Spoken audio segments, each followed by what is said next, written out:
कुछ दिन पहले मुझसे किसी ने पूछा था कि what is the secret of having good relationship in life. Relationship अगर सही रखना है, ढंग से चलाना है तो उसका सीक्रेट क्या है। तो मैंने हंसते हुए जवाब दिया था कि secret of having good relationship between two people is only one thing, कि जो भी बड़े डिसीजंस हैं घर के, वो आदमी पे छोड़ देना चाहिए, मेल पे छोड़ देना चाहिए, और जो छोटे मोटे डिसीजंस हैं वो घर की औरत पे छोड़ दो। अब बड़े डिसीजंस क्या है, जैसे रशिया और यूक्रेन की वार है, उसमें कौन किस पे अटैक करने वाला है वो डिसीजन आपको लेना है। यूके का प्राइम मिनिस्टर इंडियन होगा या किसी और कंट्री का होगा, वो डिसीजन आपको लेना है ना। इस तरह के डिसीजन आप लीजिए। बिजली का बिल पे करना है, लाइट का बिल पे करना है, केबल बिल पे करना है, ये डिसीजन आपको लेना है। ये सब बड़े डिसीजंस होते हैं। घूमना कहाँ है, घूमना किधर जाना है ना, डेस्टिनेशन किधर है, हॉलीडे डेस्टिनेशन किधर है, घर में खाना क्या बनना है, पहनना कैसे है, कैसे कपड़े पहनना है, कैसे घर में रहना है, कैसे व्यवहार रखना है, कितना टाइम देना है, वो सारे डिसीजंस आप सामने वाले पे छोड़ दीजिए। अगर आपने ऐसा डिसीजन मेंटेन किया है तो you would have a healthy and beautiful relationship between you and your wife. That is the secret of it. On a funny note, there are certain limitations. Hi, this is Jay Mishra, author, life coach and motivational speaker. और इस topic में जो आज से start है, and the best topic I think is the relationship. Important topic है और इसको अगर समझें तो ज़रूरत की चीज़ भी है, क्योंकि आजकल हम जिस दौर में जी रहे हैं, सबसे बड़ी समस्या जो है वो ये जो घटता हुआ जो संबंध है, जो ये बिखरता हुआ जो रिश्ता है, उसी को लेके है। खास करके आप देखें तो हमारी कंट्री में जो डिवोर्स का कॉन्सेप्ट था उतना था नहीं। 25-30 साल पहले डिवोर्स का कॉन्सेप्ट था नहीं, ये सब वेस्टर्न कल्चर का कॉन्सेप्ट था। लेकिन अचानक आज के टाइम में क्या हो रहा है, नई पीढ़ी में, युवाओं में डिवोर्स का रेशियो बढ़ रहा है। स्टैटिस्टिक्स कहता है कि ये रेशियो दिनों दिन बढ़ रहा है। अब तो इस तरह के मैरिजेस सुनने को आ रहा है कि भाई शादी हुई और अगले हफ्ते तक दोनों में डिवोर्स हो गया, और डिवोर्स का लेवल इस हद तक गया है कि they are filing the case in the court for molestation, rape और पता नहीं क्या क्या। इसका मतलब है कहीं ना कहीं दो इंसान आपस में मिल नहीं पा रहा है, एक दूसरे को समझने की कोशिश नहीं कर रहा है। और इसका रीज़न ये है कि to run the beautiful life you have to focus on 3C, and 3C is very important. अगर आपने इस 3C को फॉलो नहीं किया तो इसके अपोजिट में सेपरेशन तय है, डिवोर्स होना तय है। और वो 3C क्या है कि आपका दूसरे के प्रति सबसे पहला काम क्या है कि आप कम्युनिकेशन मेंटेन करिए, कम्युनिकेट करिए, वार्तालाप करिए, बातचीत करिए। सेकेंड पॉइंट आता है कि आप कंप्रोमाइज करिए लाइफ में उसके साथ। और थर्ड थिंग इज कमिटमेंट। तो अगर आप कम्युनिकेशन आपका सही है, अगर आप कंप्रोमाइज करना चाहते हैं, और अगर आप कमिटमेंट में विश्वास रखते हैं, तो ये रिलेशनशिप चलने वाला नहीं। अब एक एक करके एक बात सुनिए आप। कम्युनिकेशन का मतलब है कि एक जब संबंध का निर्माण होता है एक दो इंसानों में, मेल और फीमेल में, चाहे वो शादी से पहले का संबंध हो या उसके बाद है, फ़र्क कुछ नहीं पड़ता है। इंसान दो है, वो आपस में एक कॉमन गोल के तहत एक कॉमन मिनिमम एजेंडा होता है दो इंसानों के बीच कि हमें ज़िंदगी गुजारनी है और काटनी है। तो कम्युनिकेशन का मतलब ये हुआ कि दोनों का पर्पस सेम होना चाहिए, आपकी ज़िंदगी का रास्ता सेम होना चाहिए, डेस्टिनेशन सेम होना चाहिए। लेकिन आजकल हो क्या रहा है कि हम दोनों का कम्युनिकेशन नहीं हो पा रहा है। In the digital age we do not talk on the beautiful things. Whatever we talk something useless, कि आज रणबीर का क्या है आलिया के साथ रिलेशन, आलिया की शादी कब हुई, बच्चे कब हो गए पता नहीं चला, मलाइका क्या कर रही है, and so on. So we are, most of the time we talk with other things which is not part of our daily requirement in life. हम आपस में घर की बातें नहीं कर रहे, हमारे घर की चीज़ें क्या है, हमारे लिए ज़रूरत की चीज़ें क्या है, हमारा अपना प्लानिंग क्या होना चाहिए, हमें बच्चों के लिए क्या करना है। वी हार्डली टॉक बिकॉज हम पूरे दिन मोबाइल में उलझे रहते हैं and we have plenty of फालतू इन्फॉर्मेशन स्टोर्ड, और वो स्टोर्ड इन्फॉर्मेशन हमें कहीं ना कहीं पास ऑन करना रहता है। तो इसमें क्या होता है कि हम एक दूसरे को समझने की कोशिश नहीं करते, और समझते हैं तो बहुत हल्के में समझते हैं, गहराई तक नहीं पहुंचते। इस बात को याद रखिए, इंसान दो रूप से रिएक्ट करता है, एक मन से और एक दिल से। तो जब तक आपकी सारी बातें यहाँ तक रहेंगी ना, तो उस इंसान के साथ आपकी नज़दीकी रिश्ता नहीं बन सकता। जब बात यहाँ से उतर के यहाँ पे आती है तो ही रिश्तों का जन्म होता है। तो अगर आपने किसी रिश्ते में उसकी बुनियाद अगर यहाँ पे बना ली तो रिश्ता कामयाब हो जाएगा। अगर रिश्तों की बुनियाद यहाँ पे है, मन में है, तो कामयाबी मिलना मुश्किल है। इसलिए कम्युनिकेशन बहुत ज़रूरी है, और कम्युनिकेशन तभी पॉसिबल है जब आपका उसके साथ संबंध यहाँ का हो, आप उसको सुनने की इच्छा रखते हो, आप चाहते हो कि वो बोलना क्या चाहता है। तो that is requirement and we are lacking it. So आप अपने पार्टनर के साथ कम्युनिकेट करिए, बात करिए, पूछिए, उसकी परेशानियों को पूछिए एक दूसरे को। तो that will help you to bridge the gap which you have. First point. Second is compromise. Compromise का मतलब ये हुआ कि ऐसा नहीं कि कोई आपका जो पार्टनर है वो ड्रंकर है, वो चेन स्मोकर है, सिगरेट पीता है, और आप उसको कंप्रोमाइज़ करके चले। जी नहीं, कंप्रोमाइज़ का मतलब ये होता है कि इंसान में both of the qualities we have, good habits and bad habits. तो हम जब शुरू में हम मिलते हैं किसी से, तो हम फोकस करते हैं उसके गुड हैबिट्स क्या है, और चर्चा भी करते हैं अपने दोस्तों में। अगर आपको कोई दोस्त, आपको कोई गर्लफ्रेंड है, या वाइस वर्सा आपके पास आपका कोई बॉयफ्रेंड है, तो आप हमेशा अपने दोस्तों में और अपने जहन में भी उसके गुड हैबिट्स के बारे में चर्चा करते हैं, उसमें अच्छाई क्या है, अच्छाई क्या है। लेकिन वही इंसान जब आपके जीवन में आ जाता है, in the part of marriage, in relationship, तो आप जो गुड हैबिट्स है उसको आप फॉरगेट करते हैं, and you start searching the bad habits and you start focusing on it. तो प्रॉब्लम क्या है कि इंसान में good habits and bad habits होते हैं। बैड हैबिट्स अगर अगर थोड़ा मोड़ा चलता है, मान लो अगर आपका हस्बैंड है, आपका बॉयफ्रेंड है, और कभी कभी वो एक घुट पी लेता है, तो उसमें क्या बुराई है, क्या होने वाला है। हाँ, अगर वो शराबी हो गया तो प्रॉब्लम है, दोस्तों के साथ घूमने चला गया तो क्या प्रॉब्लम है। हाँ, अगर आपको टाइम नहीं दे रहा और दोस्तों के साथ जा रहा तो प्रॉब्लम है। It happens like this. So आप उसमें जो छोटी छोटी अच्छाई है ना, उस पर फोकस करो। जब आप अच्छाइयों पे फोकस करोगे ना, तो बुराइयों को साइड करते जाना है, because you cannot be 100% perfect. Every one has its own merit and demerits. तो रिलेशनशिप चलने का एक मंत्र मैं बता रहा हूँ, उसमें यह है कि सामने वाले के गुड हैबिट्स को पकड़ लो, और वही काम सामने वाले का है कि वो उसके सामने वाले के गुड हैबिट्स को पकड़ लो।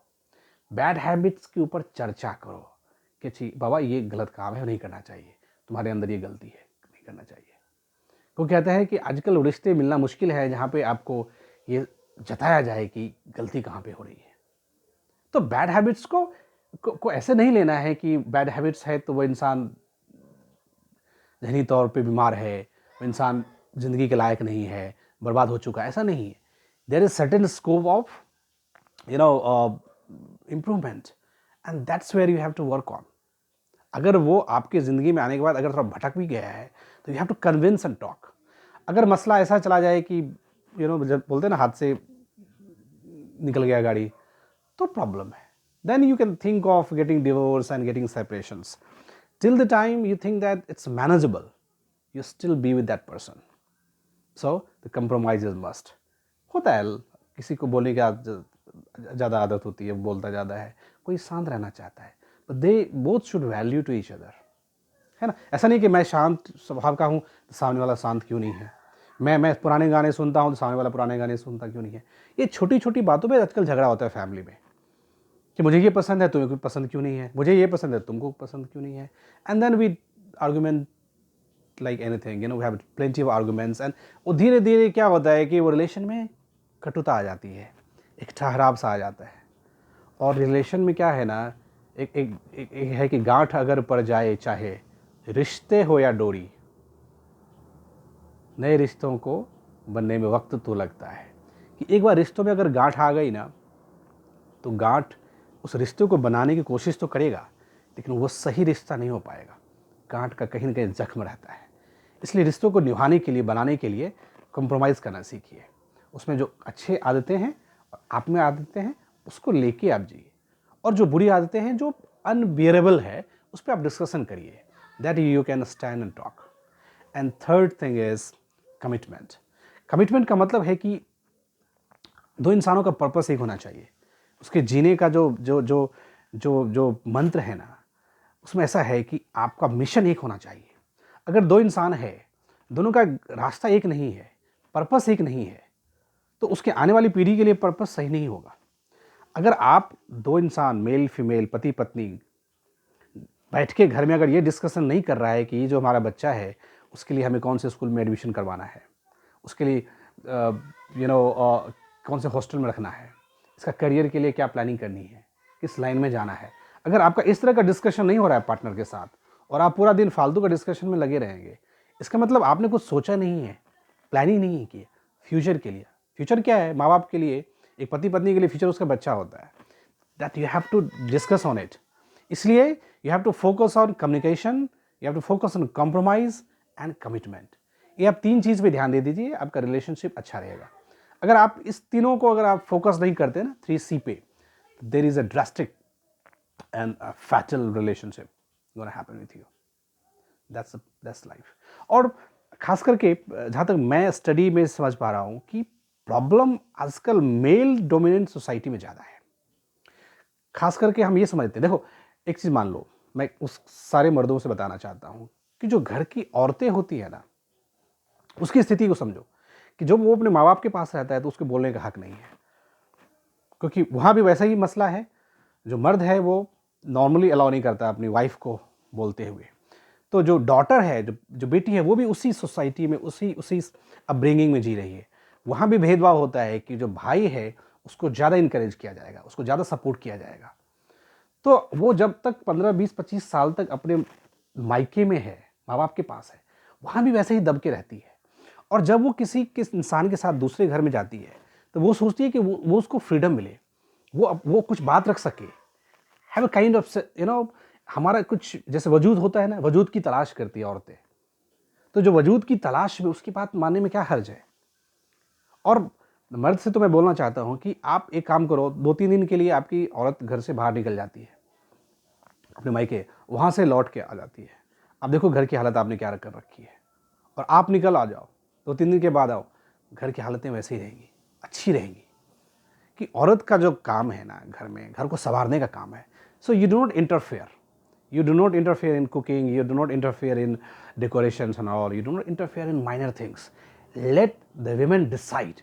But that gives kind of pledge and satisfaction. हर एक इंसान कहीं ना कहीं अपनी वजूद को जीना चाहता है। वो चाहता है कि इस नए घर में उसका वजूद मिले। और चूंकि हम मेल डोमिनेंट सोसाइटी में रह रहे हैं, हमें लगता है कि ये क्या हो रहा है हमारे साथ, क्योंकि हमारे फादर ने तो मेरी मम्मी को कभी सुना नहीं, मैं कैसे सुनूंगा अपनी औरत की बात, ये मुझे कैसे सुना रही है।